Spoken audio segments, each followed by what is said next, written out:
আজ শুক্রবার, ছুটির দিন। সকালটা একটু অন্যরকম। কারণ আজ আমি বাইরে যাইনি, বাসাতেই আছি। আর বাইরে না গেলেও মনে হচ্ছে এই চার দেয়ালের মধ্যেই পুরো পৃথিবীটা গুটিয়ে আছে। আমার বউ মনি আজ আমাদের জন্য মোরগ পোলাও রান্না করেছে। ঘরের ভেতর দিয়ে যখন ভাজা পেঁয়াজ আর ঘিয়ের গন্ধ ভেসে আসছিল, তখন মনে হচ্ছিল কোনো হোটেল না, আমাদের এই ছোট্ট রান্নাঘরটাই পৃথিবীর সবচেয়ে দামি জায়গা।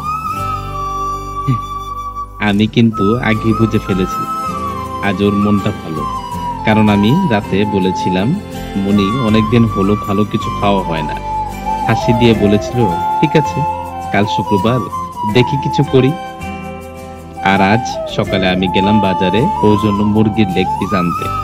সে যেন লেগ পিস খেতে খুব পছন্দ করে। আমার মনে হয় ভালোবাসা আসলে এমনই হয়, ছোট ছোট জিনিসে আনন্দ খোঁজার নামই হয়তো ভালোবাসা। হ্যাঁ, আমরা গরিব মানুষ, চাইলেই তো আর প্রতি শুক্রবার রেস্টুরেন্টে গিয়ে খেতে পারি না, চাইলেই তো কোথাও ঘুরতে যাওয়া আসা হয় না।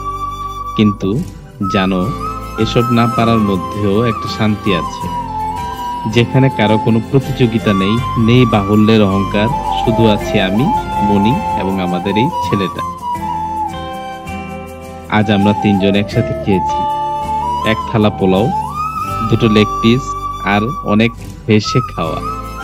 আমার ছোট্ট আরিয়ান বলল, মা, তুমি আজকে পোলাওটা অনেক মজা করে রান্না করেছো, কালো যেন রান্না করো। আমি আর মনি একে অপরের দিকে তাকিয়ে হাসছি। মনে হচ্ছিল এটাই হয়তো আসল সুখ। কোনো ক্যামেরা নেই, নেই কোনো ফিল্টার, তবু এই মুহূর্তটাই আমাদের জীবনের সবচেয়ে সুন্দরতম ছবি। সবাই তো বলে ভালোবাসা মানে অনেক বড় কিছু, দামি উপহার, ঘোরাঘুরি। আমার মনে হয় ভালোবাসা মনে হলো এক প্লেট গরম পোলাও। ভালোবাসা মানে হলো বাজার থেকে আনা এক টুকরা লেগ পিস। আর ভালোবাসা মনে হলো ছুটির দিনে একসাথে বসে একটু বেশি সময় কাটানো। এই ছোট্ট জিনিসগুলোর মধ্যে আমরা বাঁচি। এই ছোট্ট জিনিসগুলো, এই ছোট্ট মুহূর্তগুলো আমাদের জীবনের সবচেয়ে আনন্দঘন মুহূর্ত। এইটুকু তো চাওয়া, আর কিছুই না।